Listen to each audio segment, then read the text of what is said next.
Podcasting from the Radio for One studios in Franklin, Michigan, it's the Detroit Cast. Please welcome your hosts, Mike Clark and Mike Walters. Shut your fucking mouth.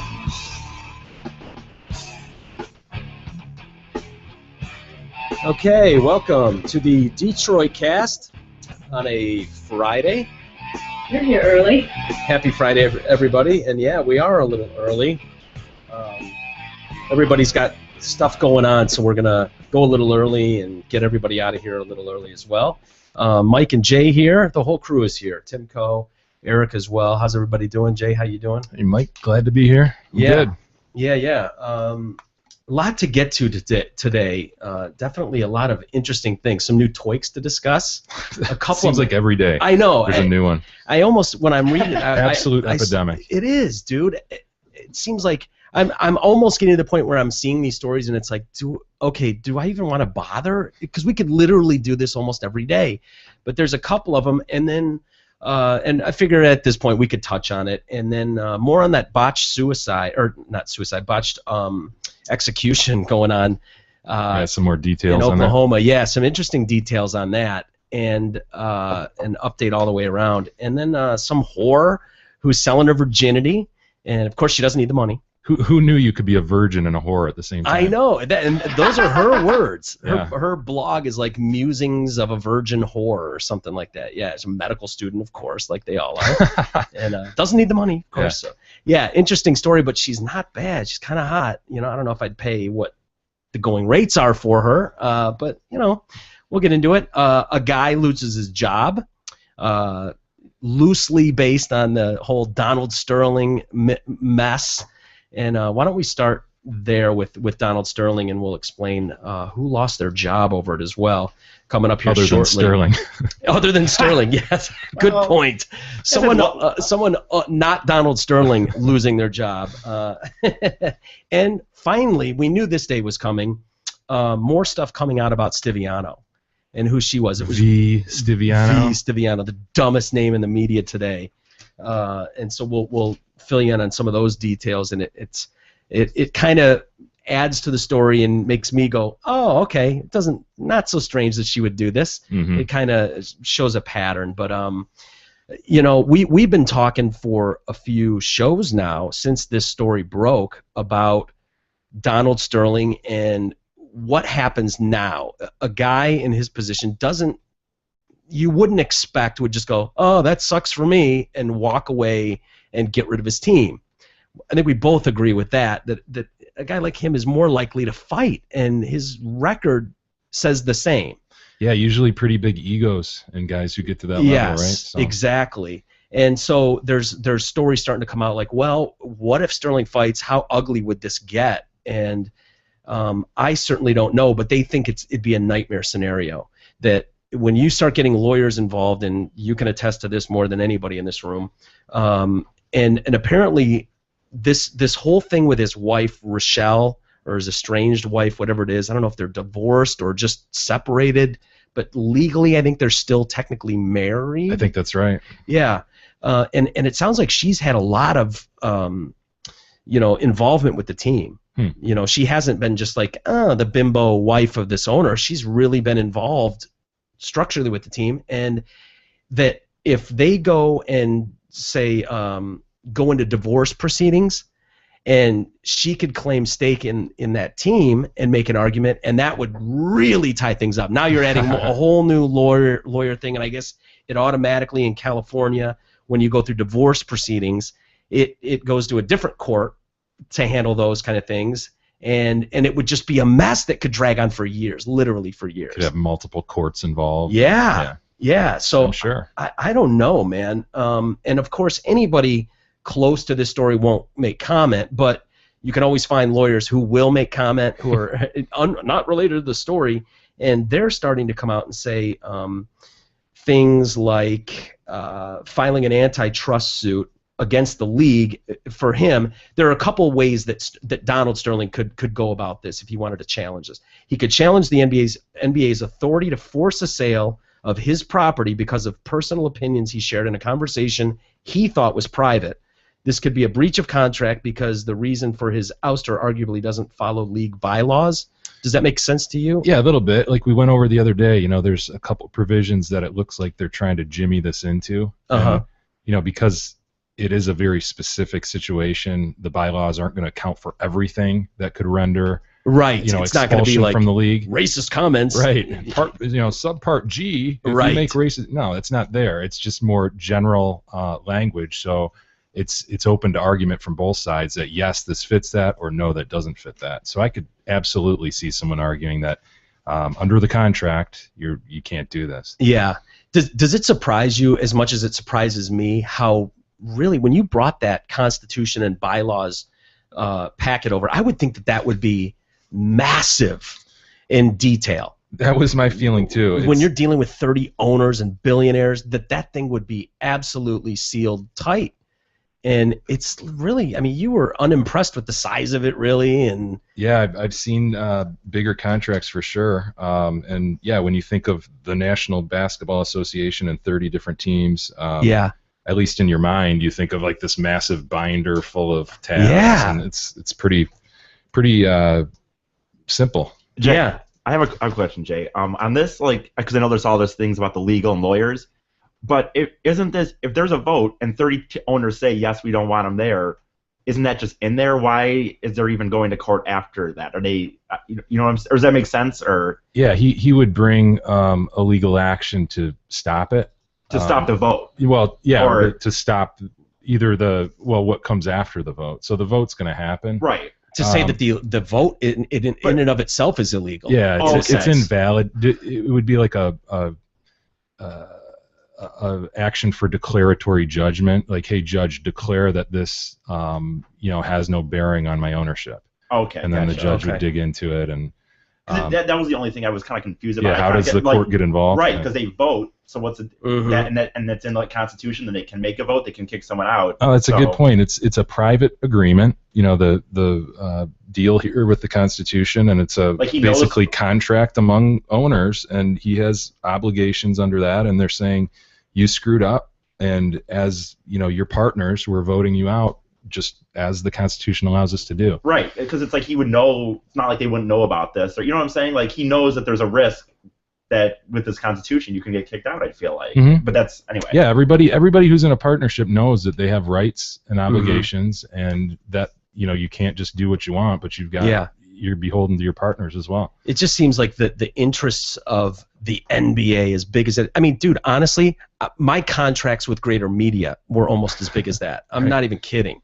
Like that seems like a really, it seems like it'd be easy to poke holes in that and fit, an argument somewhere in there that.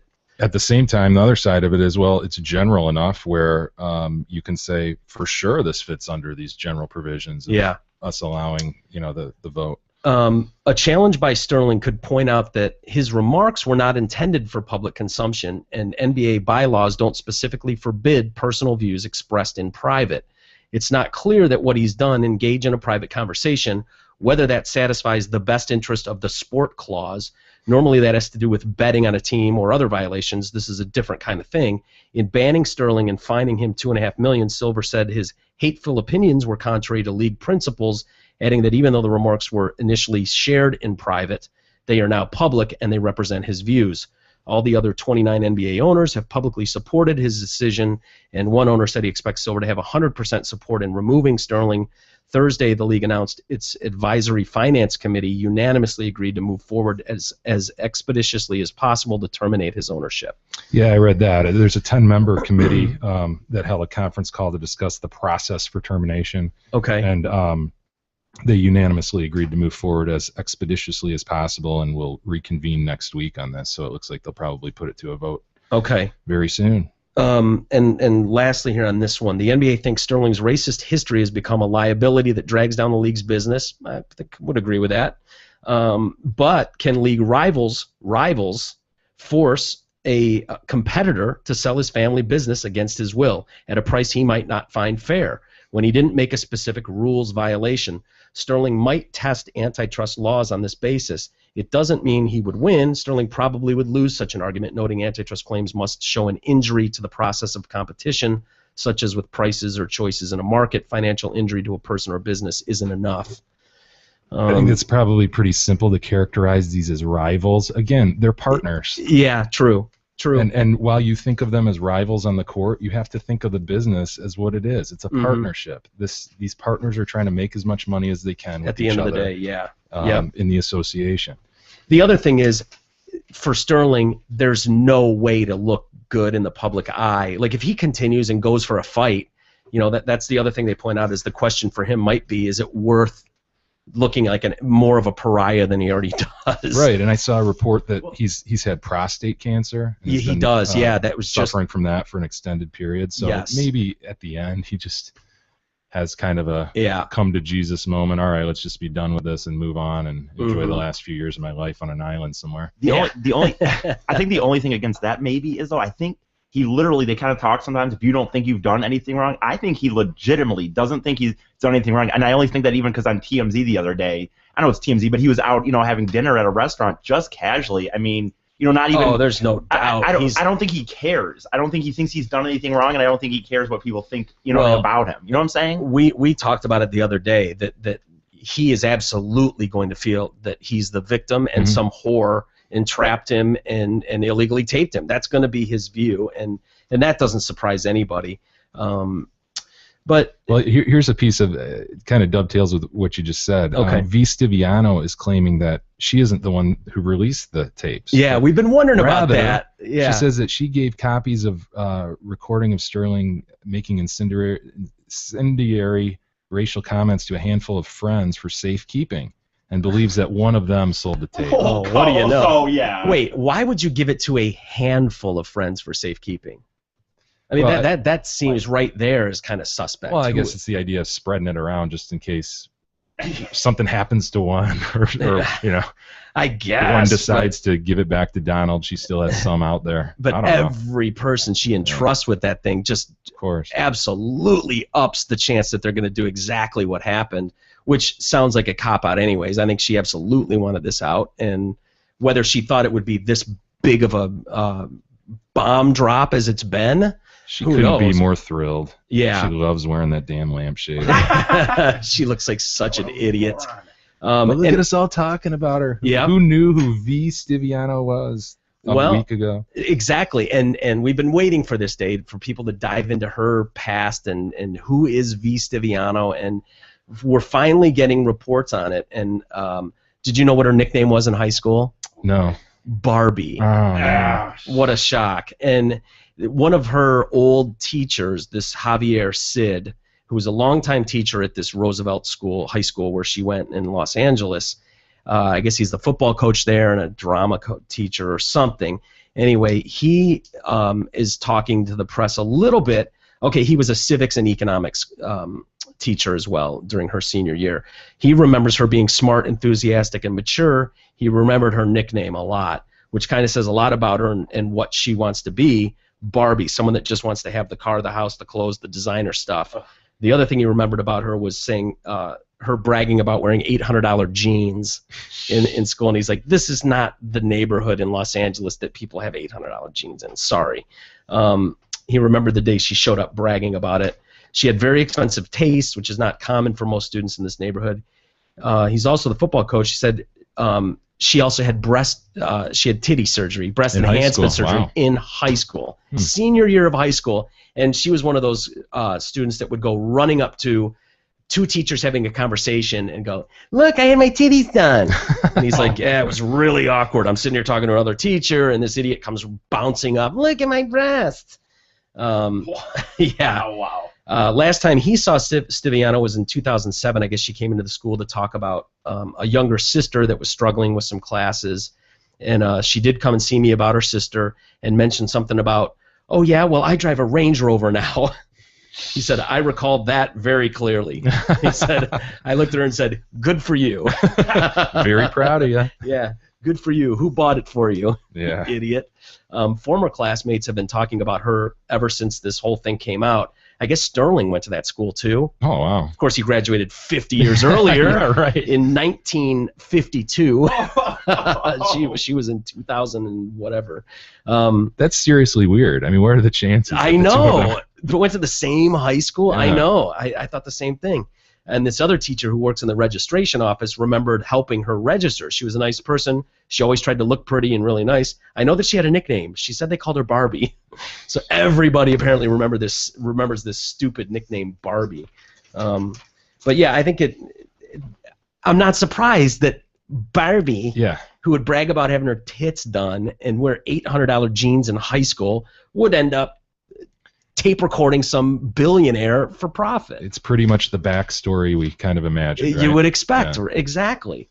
And I fear what your take is, unfortunately, Jay, on this story, knowing your history and the law you specialized in. But God, I hate stories like this, man. I really do. Guy getting fired? Yes, the guy getting fired. And his name is Josh Olin. He worked for Turtle Rock Studios. He was a community manager, whatever the hell that. I don't even know what a community manager, what that title means. But they also Turtle Rock does 2K games. If you're familiar with PlayStations and Xboxes, you'll know the name 2K Sports. They focus on first shooter games and a lot of the sports games. But anyway, this guy is on some level a manager there. And he's been released from that position for some controversial tweets about this whole Donald Sterling thing. Today, and this broke this morning, on his Twitter account, he wrote, when you were raised in an era where segregation was perceived as right, quote unquote, that will stick with some people, doesn't make him a monster. And then he wrote a second tweet, a follow-up one that says, here's an unpopular opinion. Donald Sterling has the right as an American to be an old bigot in the security of his own home. He's a victim. Smart to make those comments. I don't know. It's one thing if you're doing a radio show to make comments like that and pose your opinion, but every idiot on Twitter and Facebook thinks that that they should be heard from and make comments as well. And unfortunately, that didn't go over well with the company he works for. So this thing got retweeted how many thousands of times, and all of a sudden his employer gets wind of it. He was probably meaning to, stand on some risque comments to his 50 followers on Facebook or Twitter, and just like you said, it's picked up and blasted and shared. Look what this dickhead said, and whether it got back to his company that way or how it did, it got back to the company, and they were quickly, Twitter users began, I guess it was Twitter, they began to circulate it on the internet. Turtle Rock issued the following tweets. Why is this all in tweet form? It just seems weird. What is it with the tweets? God. So 140 characters maximum. Yeah, exactly. 120, whatever it is. We're going to get our point across. And so they send out a tweet. The comments by our former community manager stand in stark contrast to our values as a games development studio. And then a second tweet, we sincerely apologize for his remarks and in no way endorse or support those views.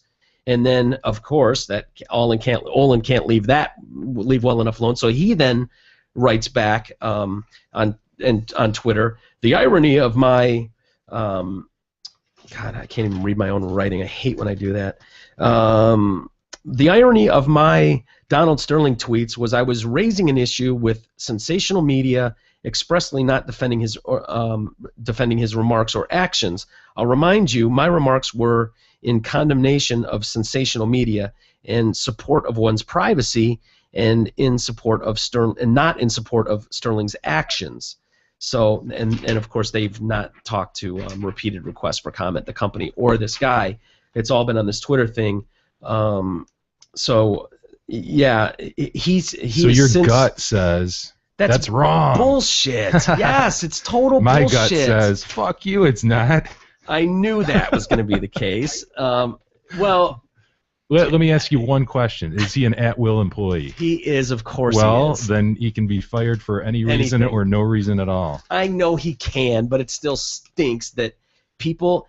I don't disagree with his point. I think his point is being missed, in a sense.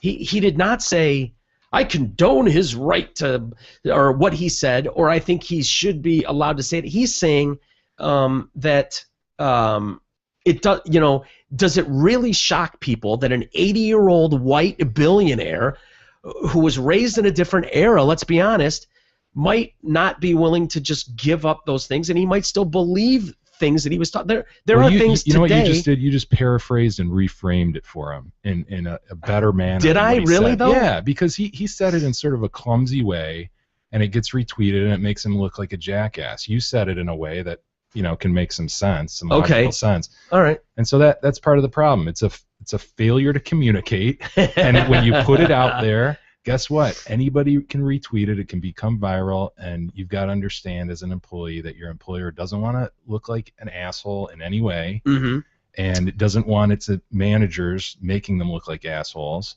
Yeah. And it has every right to get rid of somebody who, very likely he attached something to the tweet that indicated where he worked, what his position was, something like that. Yeah. Probably had a little, signature to it or something that indicated, 2K or something, and so they started getting some backlash. And who knows what it said? I imagine that I guess they're working on this new game right now, and what I'm just imagining his Twitter account probably has a lot of references to, hey, the new game's coming. Yeah. Hey, we're working really hard. Maybe he's got still shot pictures of it, whatever. So if people read that, got pissed off about it, they would dig into his Twitter and go, here's where he works. And they would find that out. So while I kind of agree with you in one thing, had he been a manager at 2K or Turtle Rock, whatever, and was posting tweets from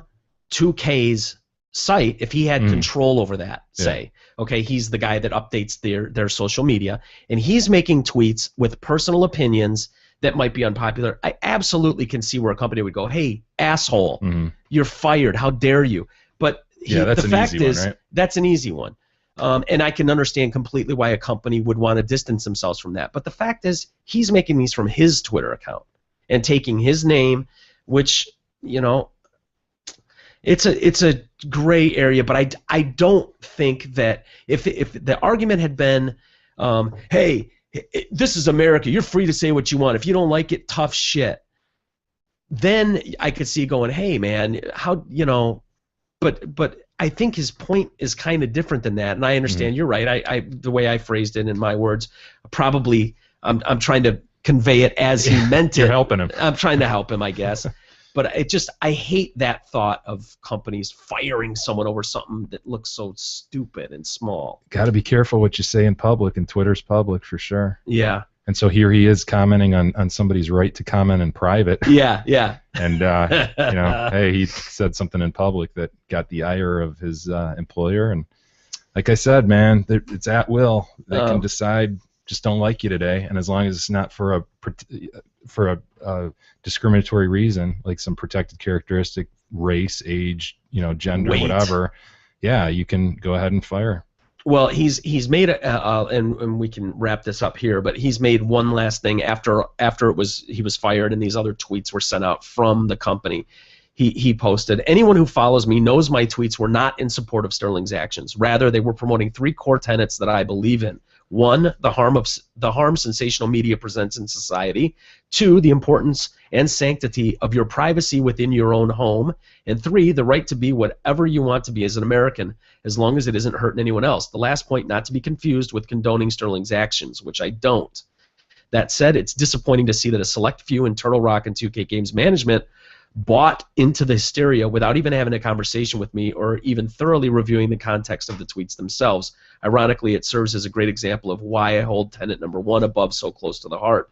Everyone should totally still buy Evolve the game. The guys and gals making that game know their shit and are making it good. It just shows how toxic the issue is, right? Where this company's like, whoa, we don't want to be part of this at all. Shut up. You're out of here. Yeah, you're probably right, Jay. And he should just shut up, stop tweeting stuff like that, and just go find a lawyer who will sue and get him a settlement. Yeah, I was going to say, what do you think? Does he have a case to go fight that? No, I think he'll lose. You but suck. No, I think he'll lose, but that doesn't stop you represent suing. management side. That's bullshit. Look, people sue all the time and have bullshit cases, and they get money out of it because the company looks at it as a business decision. Look, it's not worth the fight. Yeah, are we going to fight this and pay a bunch of lawyers to get rid of it down the line, or should we just get rid of all risk and pay a little something up front? Right, which is interesting. I haven't even mentioned to you the war going on right now with a couple podcasts actually.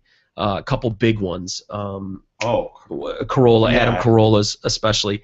They're these what do they call them, trolls, or these people that file lawsuits against people trying to just get you to settle. They're bottom feeders, and they're basically just going for anything they can get. Well, there's been a suit filed, and I'll have to give you the case so you can dive into it and see how realistic this thing is. But it's about broadcasting on the internet, and the easy answer is to go, okay, pay these assholes off, but they're really making a stand, and Adam Carolla is calling on anybody doing a podcast that this affects all of you, and it won't end with me and this show. If I lose, it terminates so much of this industry.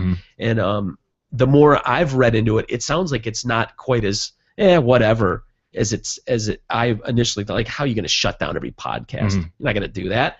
But these guys are claiming that they invented or copyrighted the idea of broadcasting a show on the internet, something like that, and so that everybody basically is breaking this that they owe their copyright. Yeah. So I should, it'd be interesting to get your take on the story and see what you I'll take a look. Credible it is. To Carolla's point though about, hey, let's rise up and fight this thing. Right. In my practice, I saw a lot of clients do that, where they would say, I don't care what it's going to cost us in the future. We're going to fight this to the death because it's wrong. It's wrong. There is nothing to this, and we'd rather pay outside counsel a shitload and have them go through the process of getting it dismissed and have that order on file with the court, showing that there was nothing here, than just have an order entered a month after the complaint's filed saying it's dismissed, and everybody know that there's a settlement agreement behind it. Which has got to be really tough for a company, because when you're looking at it as what it is, there's no doubt guys that are big time lawyers at a big firm representing a company, guys like you that work like you do, it's not cheap to have guys like that breaking cases down and going to court. It's much cheaper many times to just go fuck it, give the guy a few bucks and be done with it. So I commend people that go, no, bullshit, we're going to fight this thing. Yeah, it's different philosophies, and you definitely, there were some where I saw in my practice where it just made sense to just get, it's like they'll take $2,000. It'd be foolish to go just get rid of it. Right. And we'd do that if it warranted it, but there were definitely, I respected a lot of clients who just said, run with it, get rid of this thing, do whatever you have to do. Yeah.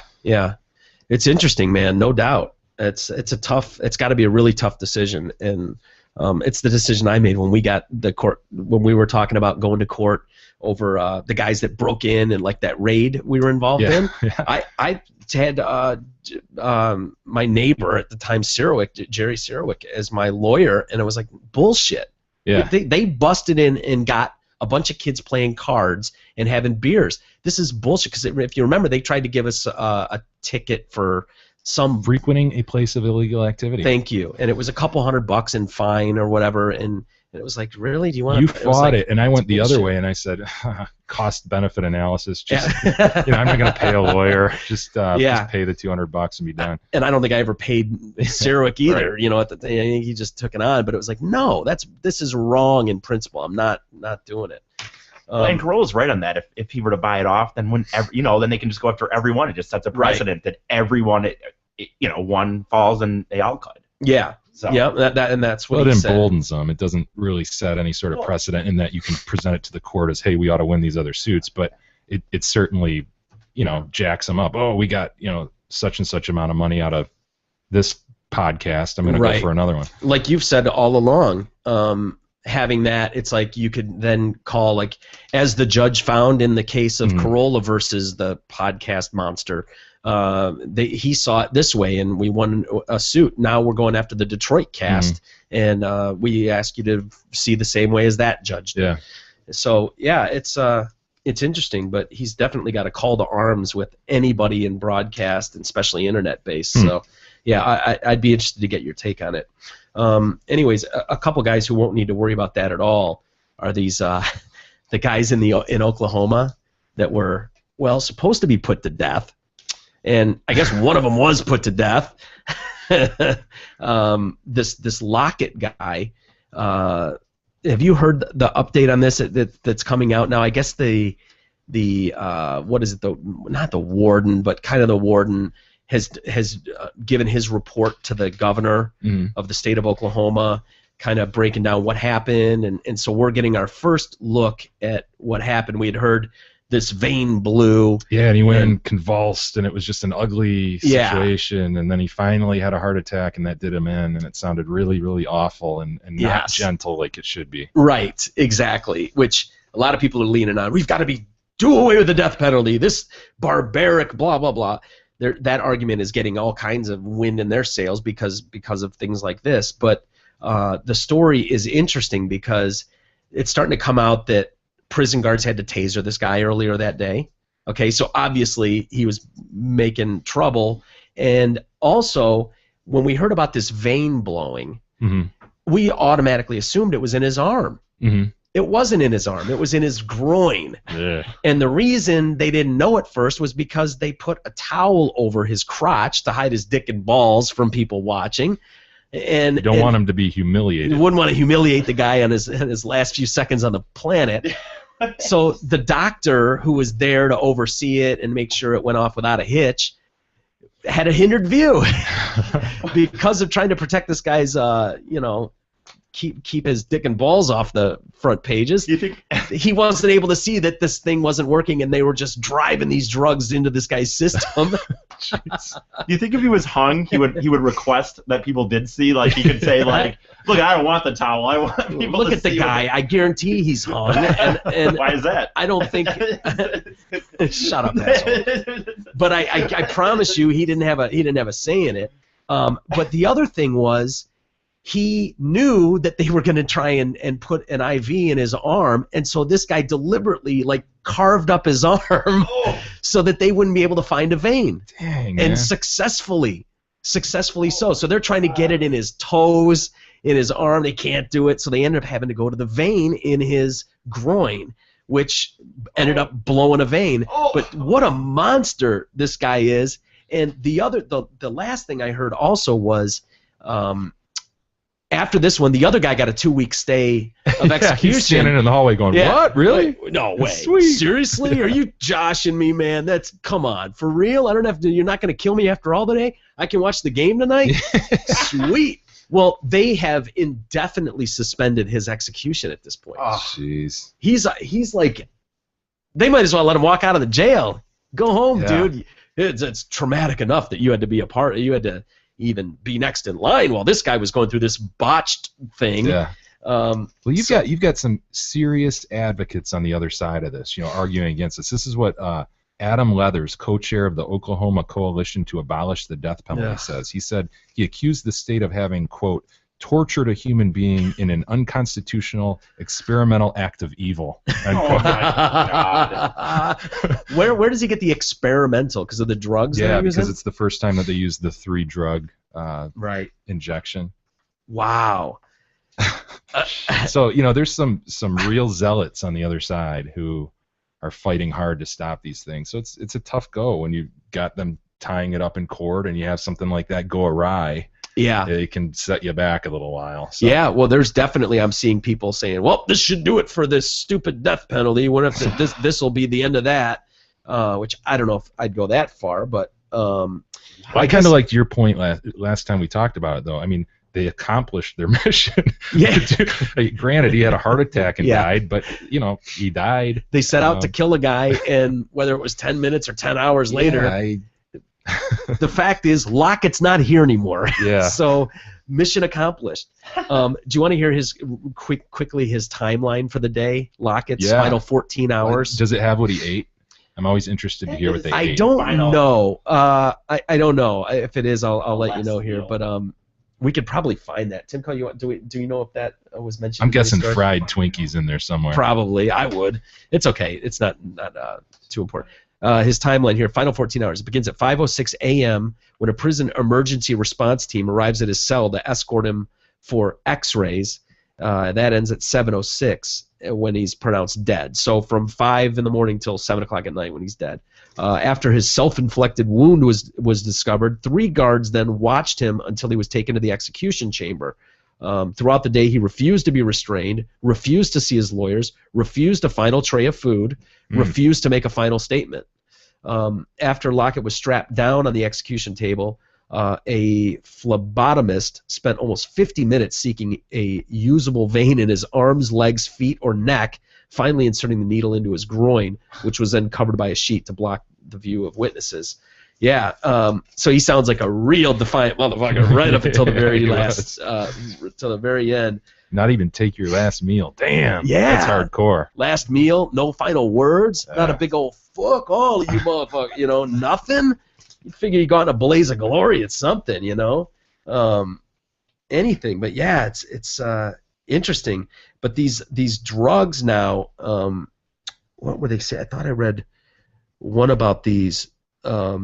Oh God, was it in this one? Sorry, hang with me here. Execution rules call for. Well, the first one's the sedative, which is interesting because right. We just want them to be calm, and relieve the anxiety that might be connected with this. Yes. It also acts to prevent memory of the events, as we talked about. Wait, are you serious? Yeah, that's what this first midazolam that's injected is generally used for children before medical procedures for anesthesia. Oh, nice. To cause drowsiness, relieve anxiety, and prevent any memory of the event. Wow. Well, so how much more gentle can we get, right? Yeah. But that's apparently what was just being injected outside of a vein just throughout his body. That's funny, dude. Must have a different effect when it's not directly in your bloodstream. I don't know. Yeah. Oh, God. I don't know where I saw it. There was something interesting, though, about the drugs themselves. Like the drug company refuses to give them those drugs anymore for executions. And I don't know why that is such a big deal. Like, how hard is it? Like, well, again, it's another controversial issue that a company doesn't want to be involved in. Well, right? I don't want to have my stockholders or shareholders complaining and this and that. It's just easier to be out of it. Don't use my stuff. Yeah. We have other uses for it. We'll sell it for those other uses. Well, go get rat poison then, and just like there's a million things we know of that you could. Go get battery acid. It'll do the job too. But again, this is all a function of court cases that have said what's cruel and unusual. Yeah, true. So cruel and unusual is shooting someone and then you and 2 accomplices burying them alive. Agreed. Cruel and unusual is that. Cruel and unusual is raping an 11-month-old girl and killing her. Yeah, absolutely. And the Mr. Warner. I know what it was. They only had 1 set of drugs, so they were like, make that one work. Make that IV work. I don't care how you do it. We've only got 1 of them. Oh, so they didn't have another batch of the triple drug combo to do it again and get another vein. So they forced the issue with that set of drugs. Yeah. So I don't know. It'll be interesting, in my opinion, to see how it if that really has an effect in the long run with that story, which has been an ongoing battle forever. So we'll see. Did you hear about this lawyer, by the way, that was shot in his home? Real briefly, yeah. I think that's a developing story right now. Somebody came to his door and said they were cops or something. He lets them in and then just gets whammed. Well, no, he didn't let him in. Oh, he didn't? Okay. No, this was in Bloomfield Hills, and I thought, I think you have an interesting take on this. This guy shows up at his door, and it's kind of confusing because I did see it on the news last night. And they show the guy's house and the bullet holes in the guy shot through the door, like 5 shots through the door. But at this point when the story's going on the news, there's a cop car in the driveway at the house, so it made it look like, if you weren't paying that much attention, like this guy showed up in a cop car. You know what I mean? Right. That's the way it looked on this. I was like, wow, that guy went all out to look like a cop.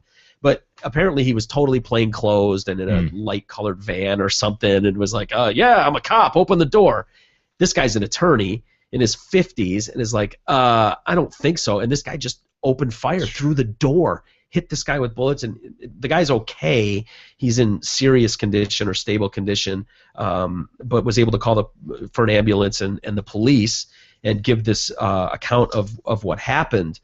But yeah, at first I didn't know he was a lawyer. But when we were talking about it before the show, I thought your take was interesting. That there are less dangerous occupations than being a lawyer. I mean, you think no? I think most people think of lawyers as just stodgy old dudes sitting in there in suits and in offices or whatever. But there's people out there really pissing off a lot of people. You think of divorces and some of the real contentious divorces, and wasn't there a guy down in Ohio last couple of years had a car bomb go off, and I think he was a divorce lawyer. Yes, definitely. Remember the guy around the tree? Yeah. Oh my God. Great video. Oh, it's hilarious. Unreal. Dude, that guy got plugged with 4 bullets. He's still doing the dance. Doing the dance around the tree. That was incredible. Incredible is right. It's a compelling video, but it's surprising to me that we don't hear more stories, because when you get a lawyer involved in a situation, it's because people don't agree on something, and that can be some pretty desperate situations, and sad, and real contentious. So it doesn't shock me that somebody could have been really, really pissed off for some reason at this guy. Maybe he had very good reason for doing whatever he did in relation to his law practice, and this guy was just upset that he lost a case, and we're totally speculating. We have no idea at all, but it just strikes me that I've pissed off a lot of people just in everyday business, and nothing personal, just doing my job. Hey, you lose a case and people are looking for someone to blame. They're looking for someone to blame, and I'm paying you to defend me, and we lost, and now you got to give up half your shit to some asshole who's cheating on you. I mean, it might not even be your lawyer you're pissed at, but you might be pissed at the other side. Again, I represented management a lot, so I wasn't worried about my client coming and gunning me down, but I was worried about the guy who was sitting across from me at the deposition, whose ass I kicked in the lawsuit. And coming and doing something stupid. Absolutely. Which is a fair concern for sure. And like I said, I'm surprised it doesn't happen. We don't see about it more often. But so hopefully, and I wonder if we'll hear more about that. Oh, I'm sure. You think so, that story will come out? Because I'd be really interested to know. It makes total sense that, a disgruntled guy that lost a case would make perfect sense. But we'll track that one, see what happens. It's interesting. I'm glad the guy's all right more than anything. That's good. And then this guy right down the street from here, this, I don't know why, but this dad in the hotel room. Did you hear about this at the Quality? I think it was Quality Inn. This guy stabs his dad to death. It sounds like this kid had mental. What a shock! He had some mental issues. But what a sad story. And it was right down the road here in Telegraph at the Quality Inn. Called 911, told dispatchers he had an altercation with his 66-year-old father. Police found the victim in the room in which the caller had been staying. He was apparently stabbed to death. So, wow, some argument. I've been really mad at my dad plenty of times. I can't imagine stabbing him in the neck to death. Seriously. Under any circumstance. Marvin Gaye's dad shooting him. How do you get to that point? My Lord. It's incredible. And we'll take a break here in a minute, but I did want to mention this story too, and I think this guy's local. I don't know how you deal with this one when it comes up, but this elderly guy who's dealing coke. Yeah. Did you hear about him? He's a drug mule. He's a drug mule. That's the way they label him. He's paying $500,000 and giving up some property, but he gets to keep his farm. Well, he doesn't go to jail. You know why? Because he grows like really rare daylilies or something like that, right? Yes. That they mention how beautiful they are, bright shaped, triangular shaped petals that are bright yellow. I'm like, wait a minute, are we talking about the coke mule here? I have two hobbies. I run coke for a Mexican cartel, and I grow daylilies. Yeah, daylilies. I enjoy them. They're soothing. How old was he? 90. Fucking weird. 90. Look at that dude with his lamb chops. Yeah, yeah, he's got those lamb chops on, and they're like, he's got dementia, and he's a decorated World War II vet. So you can't throw the guy in jail. I get it. Does it name the judge he was in front of? You know what? I thought sometimes they do, sometimes they don't. Well, one of the stories I was reading today was again at 36th District, but I don't know if it says that's a federal court thing. Right. Whatever. Right. Sharp, let's see here. When Sharp pled guilty, Assistant U.S. Attorney Chris Graveline asked that Sharp be sentenced to 5 years in a Minnesota prison with medical facilities. He worked as a drug mule since 2009 and is responsible for delivering almost 1,500 pounds to Michigan. Oh my God! How was he? Was it 90-year-old coke mule? That's hilarious. Was it up his butt, or like how was he? I wonder if he used his daylilies as part of the front. If he had like a big box truck Probably. full of Yeah. daylilies and coke. Yeah.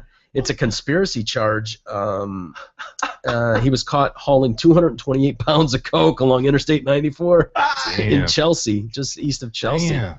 Drug sniffing dog found 104 bricks of cocaine. Jesus.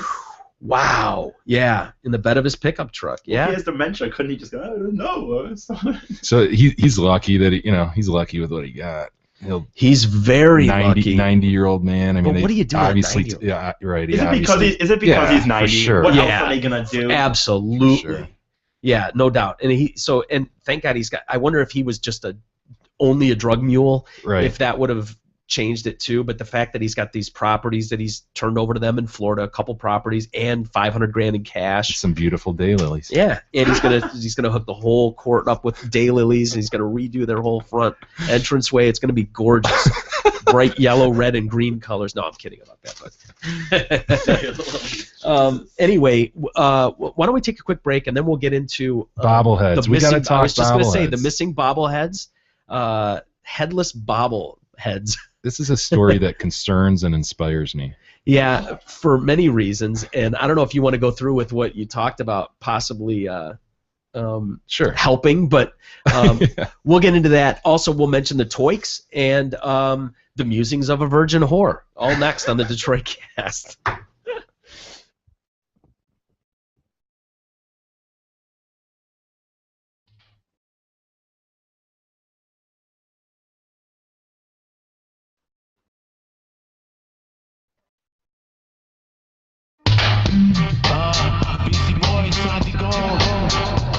We'll be back with more of the Detroit Cast after this short break.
The Detroit Cast continues now, bitches. Here's Mike and Jay.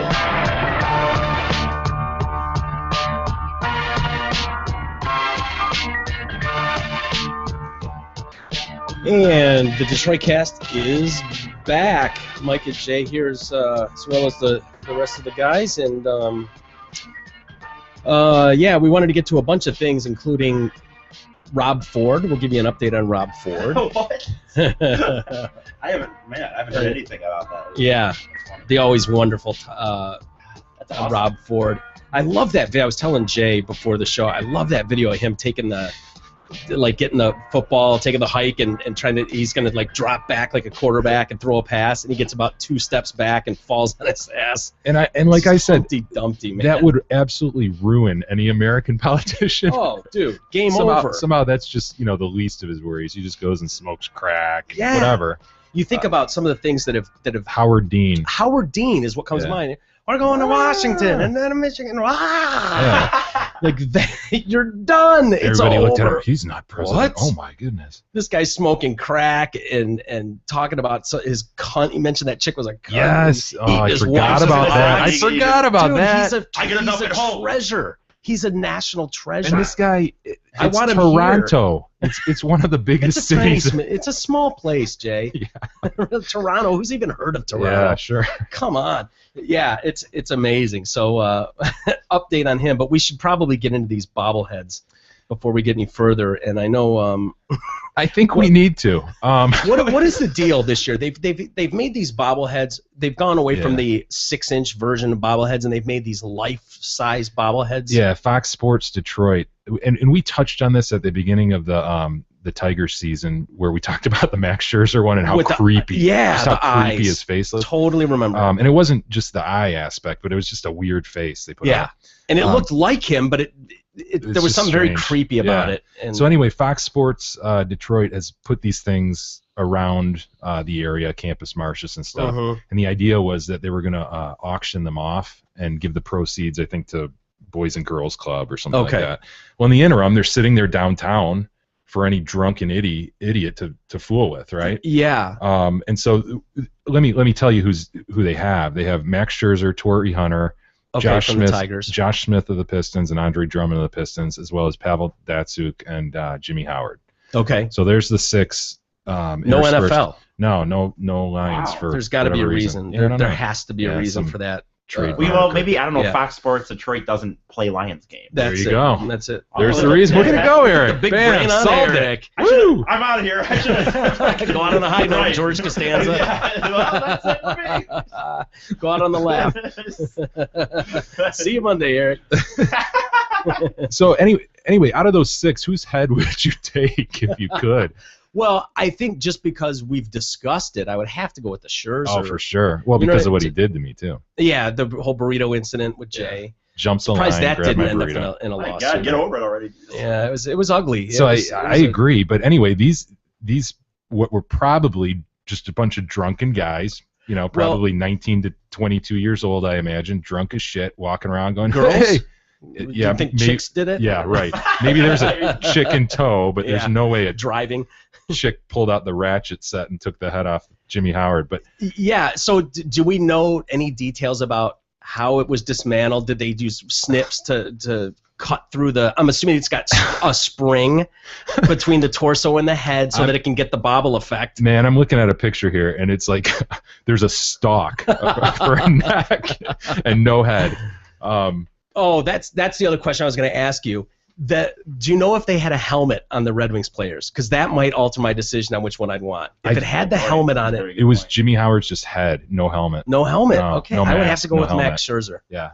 Yeah. So So there's just a headless. what we know at this point, at least as of this afternoon when I pulled this, was somebody has been arrested. They tracked the guys. Apparently there was surveillance footage that showed them taking off in a car, and so they tracked a certain guy down who led them to the head, which was hidden near a railroad culvert. And I saw a picture of the head as recovered. It had a little pink mustache drawn on it and a big chunk out of the side. Oh no! So So it's they're not kicking as- it around It's too. not as if they can just throw this thing back on there and auction it like they Yeah. intended. Yeah.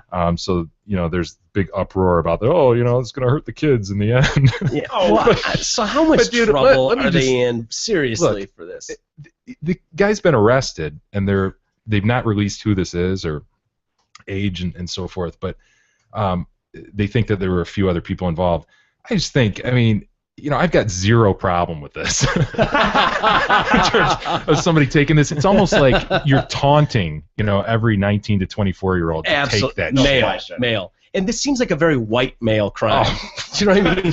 I guarantee you these are 18 to 24-year-old or 15 to 24-year-old white middle-class guys. Yes, this has boys. Derek written all over it, right? Yes, we all have buddies that would have fallen into this category of, the bobblehead thief. Yeah, and so I've got no problem with it, and I'm almost ready to offer up my legal services to whoever's been arrested. I need to find out who it was. If he's a total load piece of shit. Wow. Make sure it was just kind of an innocent thing, but man, how did they catch him? Wasn't it very grainy video that just showed 4 individuals around there? I thought, but not. I'm nothing sure that people you could... got to talking and Yeah, that is something. It got tweeted around and shit. He tweeted pictures with the head.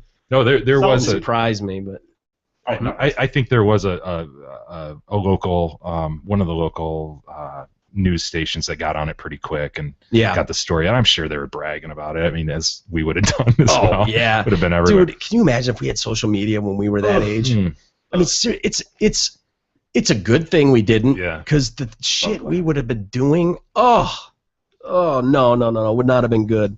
Would not have been good. But so are there any other headless statues? Datsuk's is missing. Datsuk's head is missing as well. Still missing. That's a shame. I just am not surprised at all. Well, of course not. It's taunting. They put it out there. It's like, I dare you. Do you guys remember a couple of years ago, probably a few years ago actually at this point, when they were before the Tiger season launched, they made those like life-size tigers, and they painted them differently, different artists did all around Birmingham and crap. Yes, there's one right down the street in Franklin in the park there. There's one. And I'm surprised those have never been. Right. Although the head isn't a bobble feature where it would be easy to remove. Yeah, is probably why. Do you know, were these bolted down or are they really heavy? It looks like from the picture that the base is solid. Cemented. They're bolted to a cement piece. Yeah. So it's like the head is all you could really take without just maybe cranking an arm off or something. Right. But shit, I can't blame these guys. What is the argument? I personally have a 200-pound concrete goose, that came from similar circumstances. Several garden gnomes have been known. Oh, I was going to say garden gnomes. You had a thing with garden gnomes. Yeah. We probably shouldn't get into the story. One story of us removing something from someone's property. Details. I'm sure the statute of limitations is long worn out on anything like that, but boys will be boys. Right? As I said the other day. That's right. Yeah, you and everybody else who says boys will be boys. Eric coined the phrase "boys will be boys." So if anybody uses that from now on, right. You got to give Eric credit. Straight out of Stockton. Oh, what a spit in my face. Boys will be boys. I don't know if you necessarily wanted to go in story, so I won't tell it that long. But when we were doing those filming days with my friends or whatever, the one thing that we did do, the idea of taking stuff, was like any sign we could, slippery and wet signs, we would just walk into the store and take it. And I can't believe that one time in broad daylight in the middle of the day, there was a sign that completely filled the back of my friend's pickup truck, and it was like for sign up, time to sign up again for elementary school. It was outside of school or whatever, and we took it. And I can't believe we did that in broad daylight. It wasn't even. What do you mean a sign? Was it like a big green metal sign or? Yeah, like it was wood, and it was big enough that it filled the entire cab of my friend's pickup truck. And we did it in the middle of the day. It was like 1 PM. I'd love to have a actual full size off the freeway exit 69 Big Beaver sign. Yeah. You know what I mean? Like who wouldn't want one? Right. That'd be awesome. But this shit happens all the time. You can't blame these guys. I remember when I was at State, one of the frats needed a Christmas tree, and so they went to a local bank in just a strip mall area and just took out like a white pine and threw it in their truck and took it home. Those things are really expensive. If you go to seriously landscape your yard and put in a 25-foot tree, it's going to cost you some coin. And Absolutely. It was thousands of dollars. Yeah. Well, what was it? Wasn't there a story we did recently about signs being stolen? It was the freeway markers. The 420 sign. The 420 sign yeah. in Colorado, and then there was another one too with the Exit 69 sign that they kept. It kept getting stolen every time they put it up. It kept getting stolen. Put up Exit 69, stolen. So they ended up making it like Exit 68 and a half. Oh, no way. Yeah, and there's no exit mile marker 69 in Colorado or wherever it was. For that reason, and the 420 as well. The 420 sign kept getting stolen, and so they were trying to think of different signs they could use. I can't remember. It's 419.5. Is that what it is now? Something like. I figured Timco would remember. I don't remember what it was. I'm almost like 90% sure that's what it is. Something like that. But again, boys will be boys. I guarantee you, it's dorm room decor. You know. For sure, it's something we can all appreciate because we've all been there. You know, I don't know. So hopefully they don't throw the book at whoever did this. I would love it if some dude, 19 years old, sends an email to the Detroit Cast. Yeah, I heard I could get a free lawyer and shit. Oh, dude, that'd be great. It'd be good publicity for the Detroit Cast. Yeah. Well, how would you like to be the lawyer, speaking of which, for Rob Ford? Could you imagine taking that dude's case? It'd probably be hard to turn it down just because of the publicity, that the lawyer would get for that. But he's got to be a really, really tough client to defend. God. At some point, like he just can't get out of his own way. And here, it's hilarious. He's in a situation where he's accused of, we've gone through it talking about everything, but now more video surfaces with him smoking crack again. Who are these crack dealers who keep filming him, and how does he not notice that they're filming him? Like, if I'm standing here, like, yeah, go ahead. No, hit it. That's cool. Like, if I'm just holding my phone and recording you like this, wouldn't you, even if you're smoking crack and drunk, wouldn't you be like, dude, what's that red light on there? What are you pointing that thing at me for? Especially when you've been caught like 4 other times smoking crack on camera. Don't you think he'd be kind of hip to it? Be like, none of you get any cute ideas of filming me for profit, because this dude, an admitted drug dealer, is offering it for 6 figures. This tape. Yeah. This guy's bulletproof, though, man. What's he got to do? I know. Like I said, like we were talking about Howard Dean. Done. Career over. We haven't even heard the guy's name since. And this guy's smoking crack, and he wants to run again. But he's finally checked himself into some, I guess, Betty Ford for Rob Ford, but he's checked him into some sort of facility, but to get help but he always does this. Well, yeah, my drinking gets the best of me at times. He doesn't ever mention the crack. Yeah. Outside of that one time in front of the cameras where he was like, yeah, I've smoked crack before. I'm just trying to be honest. But when you ask, like, he's bulletproof, I think the problem is this, Jay.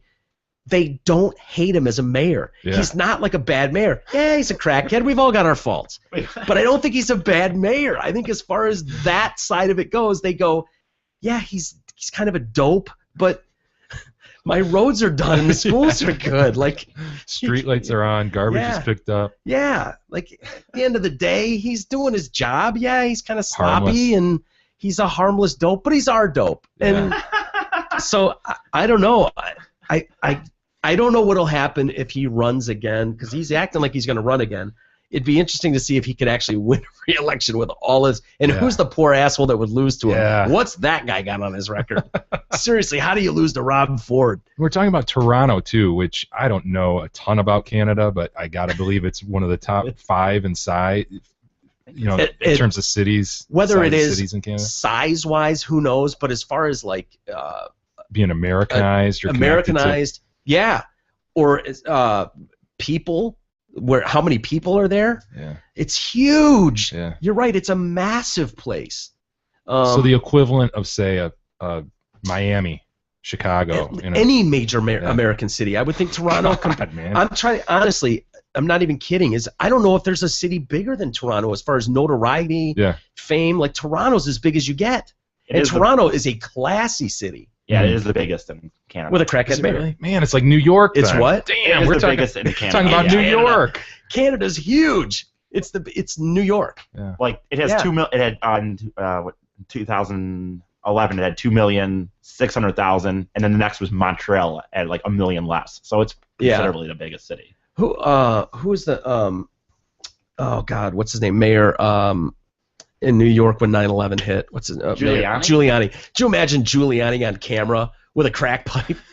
I mean, dude, compare that. Yeah. Like, you don't survive that. I don't care how good you are as a mayor. You don't survive a crack pipe. Yeah, you don't survive the hike you referred to, falling on your ass. You know? Yes. Yeah, you're right. Hiking the football and falling on your ass is grounds for termination. Or saying that you get enough, enough. I get pussy at home. I get tons of pussy at home. I don't need hers. My wife gives me all the pussy. I got all I could eat. I got stuffed. Yeah, all I could eat. Something like that, right? Yeah. God, what an asshole. Oh, could you imagine you walk in the door and you'd get smacked by your wife so fast? Anybody would.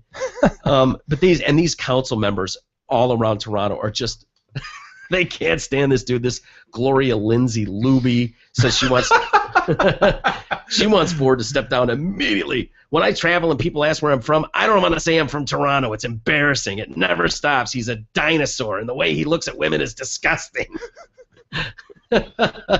There's a bunch of people making comments. They can't stand this guy, but yeah, his family supports him. He's going to go for help, and still going to hang in as mayor. But he really is just kind of a mayor in name and title only. They've really stripped him of all. He can't do much damage at this point.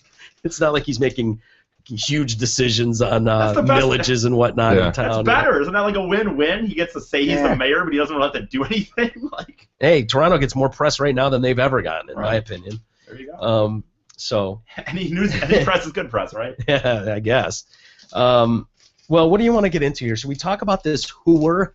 Should we mention the whore? I think you have to. Yeah, I do too. Let's see. Where's my story here on the whore?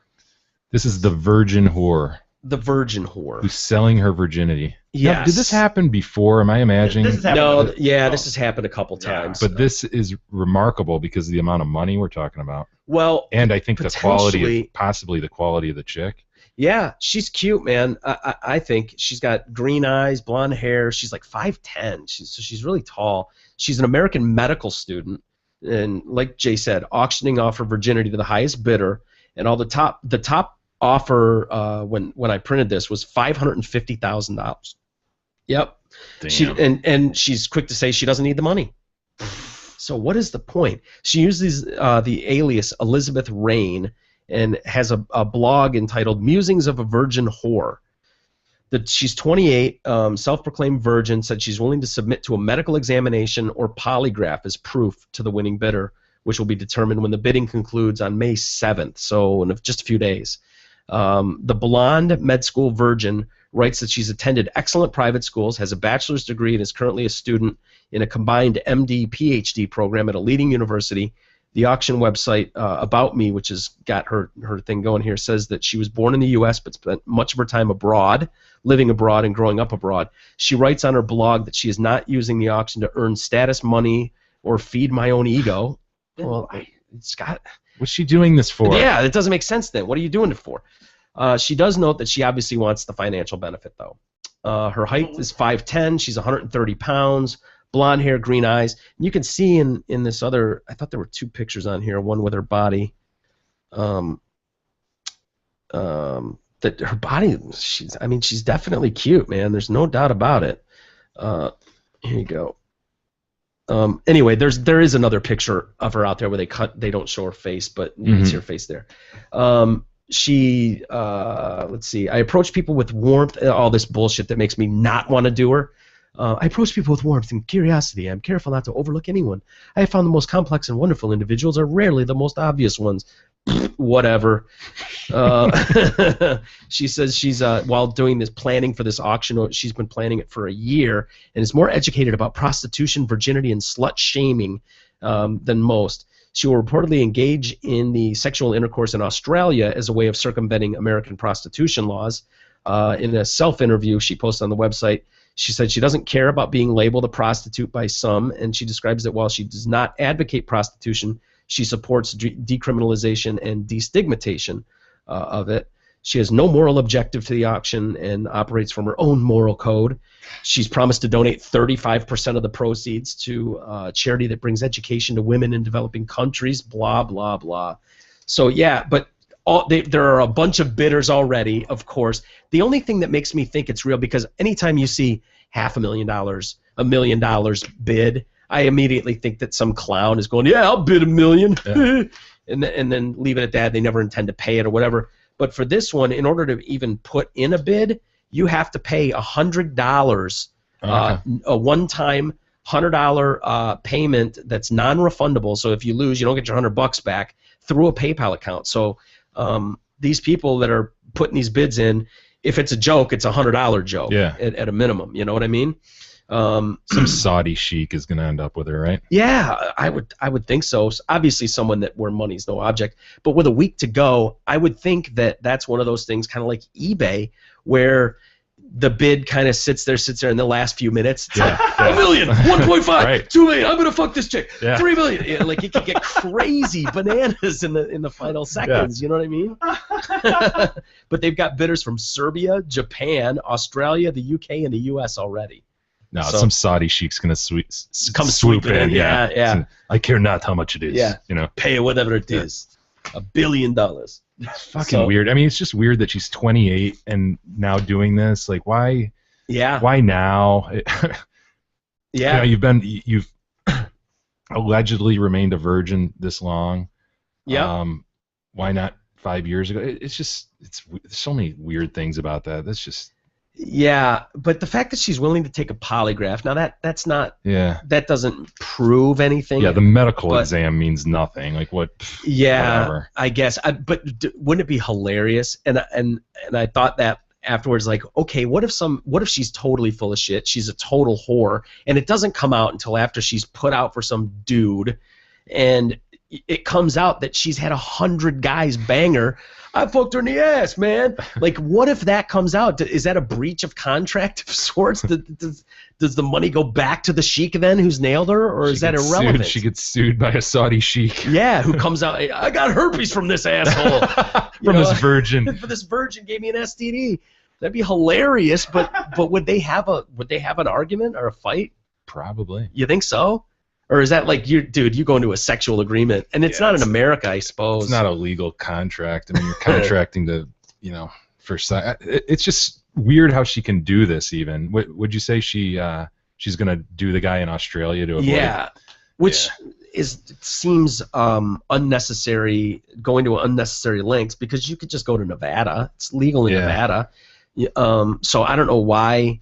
But yeah, if that's what she's trying to do, just get around the fact that America's got these prostitution laws, why not go there? Should we try? Do you want to try and call her? Sure. I have a number here that is a contact for her. It says to contact her or her lawyers through. So I don't know. I'm assuming she didn't post her cell number. It's not in this country, so I'm trying to remember how the country codes. Give it a whirl. Go, but if I'm right about it, we'll try it. Give it a shot. See what happens. But bear with me here. What did I say? Her name was Elizabeth Rain. Whatever. Yeah. Whore. For our purposes, we'll call her whore. If we have any good whore music, let me know.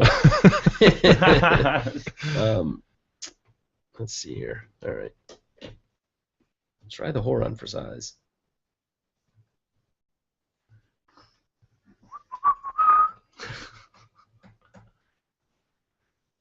You ringing, whore?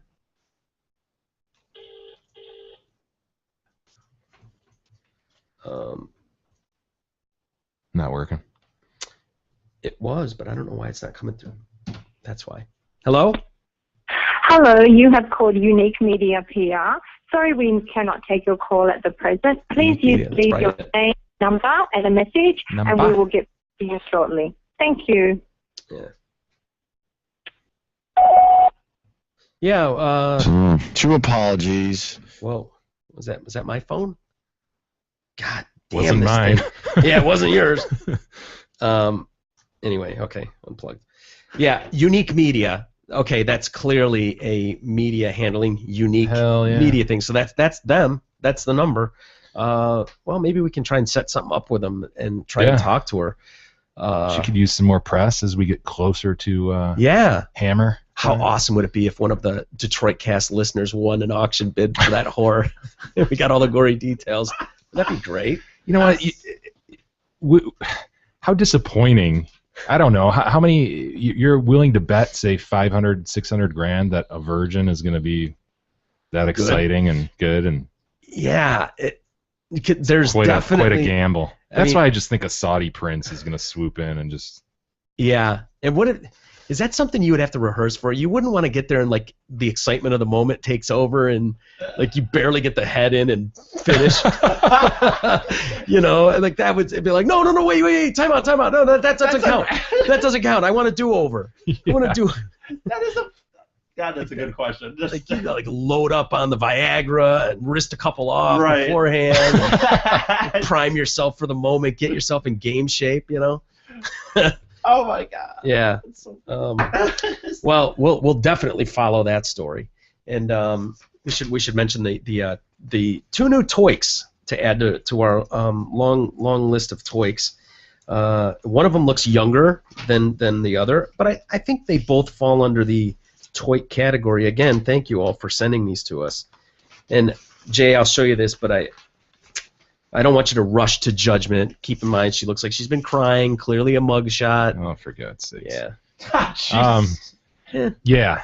If you're a 14-year-old student, would you? Here's a picture which is a little more made up, actually. I didn't. Oh, is that her? I just didn't print out both pictures. Yeah, she does look better there. She does. Well, go ahead. This Jay. is the one that was caught by the security guard. I think I ran into that story before. Yeah. You're right. That's who this one is. Heather Miller is her name. Found in a classroom at night. I don't know why she would have been there at night. A Texas junior high school teacher caught having improper relationship with one of her students. She's 46. Allegedly found in her classroom with a 14-year-old boy on Sunday. Sunday at night. In the class, all of that sounds weird. She was arrested around 7:30 on Sunday night on campus. It was an on-campus arrest. She was caught in a Katy Junior High classroom. She's been suspended, placed on administrative leave. She was a social studies teacher. Her Facebook indicates she's married, a mother of 4. Police have not given any further details about exactly what happened. The district takes this allegation very seriously. But yeah, Jay, I read what you did, that she was in the classroom and security guard knocked, like, what's going, who's in here? Yeah, she came to the door and the security guard saw the kid getting dressed behind her. Well, the way she opened the door and like everything's fine, she was like, everything's fine in here, and he was like, wait a minute, and so he kind of pushed his way through and saw the 14-year-old putting his pants back on and went, disgusting. That's disgusting. The 14-year-old luckiest boy alive. Yeah. You've got to find that boy and give him his luckiest boy in America trophy. So this guy called the police. What's with this dude being a cockblock, man? Yeah, I know. Stepping in. Disgruntled, probably. I used could to see bang a girl, female going, that's gross. But a guy? Yeah, that's a valid point. I don't know what guy would do that. I would think any guy would be like high-fiving the shit out of that kid. What's the giving him his luckiest boy in America trophy. Like, Jay, could you imagine walking in and then stopping it, kind of going, hey, come on, what's going on here? Grabbing him by the hips and pulling him out. Get out of there, you! Disgusting! There's no way. I don't believe that he said disgusting. And then lastly, we'll wrap it up with this one. This Kentucky high school teacher, Elizabeth Alexander, admits a sexual relationship with a 15-year-old student and asking the student to send a photo of his penis. All right, good move. Anytime you're making texts and asking with a student, putting it in writing and sending it, good move. Can't be stressed enough. Yeah, she looks young. Yeah, she looks kind of whatever, blah, but blonde, cute enough. That doesn't look like or maybe that is a police photo. Yeah, it's like a cinder block wall behind her. Yeah, it does. So you always have to assume she's better looking than that. Yes. Whenever you see the police photo. If that is a police photo, I will say she doesn't look terribly remorseful. Yeah, no, she doesn't appear that she's got a lot of black eye makeup on. And it doesn't appear that it's been running down the face. True sign of a distraught female, perhaps. Let's see what she did here. She faces sex abuse charges after admitting she engaged in an inappropriate relationship with a 15-year-old male student. She's 26, social studies teacher as well. What's going on with these social studies teachers? Yeah. Scott County High School was arrested around noon on Tuesday. The allegations came to light that morning, but cops wouldn't say how. Why are they holding this stuff back from us? She's charged with sex abuse of a minor under the age of 16 and use of a minor in a sexual performance, whatever that is. In a police interview, she admitted kissing and groping the boy in the classroom and asking him to send photos of his body, specifically his penis. According to NBC, the boy sent the photo to her in a text message. Things like sexting are a problem that this generation is going to face. It's very unfortunate they engage in these types of activities. But they've got to understand that every time they transmit an image, they are, in essence, transmitting child porn. So, yeah, add her to the list. And she's in Kentucky? Yes. Damn, she's going to miss the Derby this weekend. Yeah, that's right. The 140th Derby. Nice. The most exciting 2 minutes in sports. Yeah. Are you a fan of the Derby? I am. You're like me, kind of a casual. Yeah, if I catch it on, I'll definitely sit down and wait for it to get going and watch it. It's super exciting if you can sort of pick out the horse you want to win and just watch it the whole time. It's amazing to see how it can look buried and then all of a sudden here it comes, and it's pretty cool. You want to grab a real quick video of the hoof-hearted horse from years ago? Who-hearted?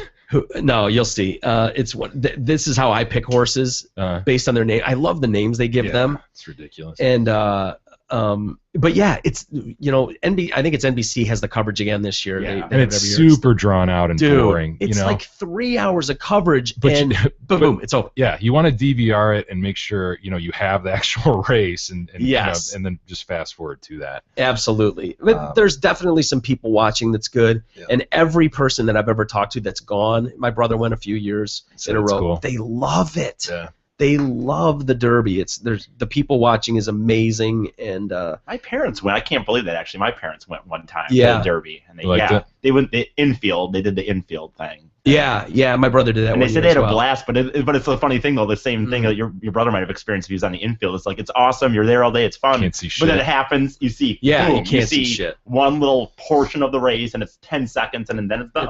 It's like in a lot of things like that. It's the moment being there, and the atmosphere, the build up, the mint juleps. Yeah. Famous for the mint juleps down there in Kentucky. So yeah. A few years ago, I'm pissed. Mark. I was with you guys one day. I think I wasn't an intern anymore, but I was just there, and Mark asked me to pick a winner, and I did, and he won. And the odds were pretty they would have been good if I had won some. Pick? Yeah, no, no, if I had made a bet, the odds would have been pretty good. I could have made some money. You want to hit play there? So you use the argument of I thought of that. I did. I just didn't say it. No, I didn't pay for. You could talk to Mark if you wanted to, because he knows it happens. So this isn't that. I told somebody. I didn't just. I've never been to a horse race, but I've been to the dogs. The dogs are sweet down in Florida. If you ever have a chance, go see the greyhounds, man. I went to one of the. I actually have been to a horse track. But it was like the ones where they're not. The harness, yeah. The harness all racing. They can do here is harness. Yeah. Here you go.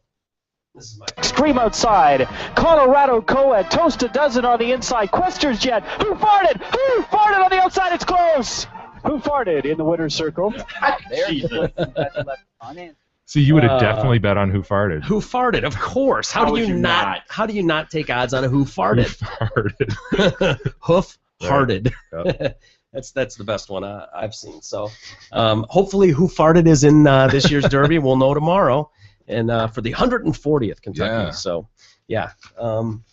Why don't we kill it there? And you guys have a good weekend, everybody. You too, man. Yeah. And anything exciting going on? You got a full slate of. I got to catch up on some stuff, Yeah. I'm looking at my lawn, going, all right, things are greening up, and I got to get on this before it gets out of control. Yeah. So it's going to be one of those weekends. Nothing exciting. Fun weekend. Yeah. Huh? Getting shit done. Yeah, I know. I'm doing plenty of it around here. I know all too well what that's all about. Well, thanks everybody for checking out the Detroit Cast, and we'll pick it up on Monday. And yeah, have a great weekend, everybody, and we'll see you on Monday.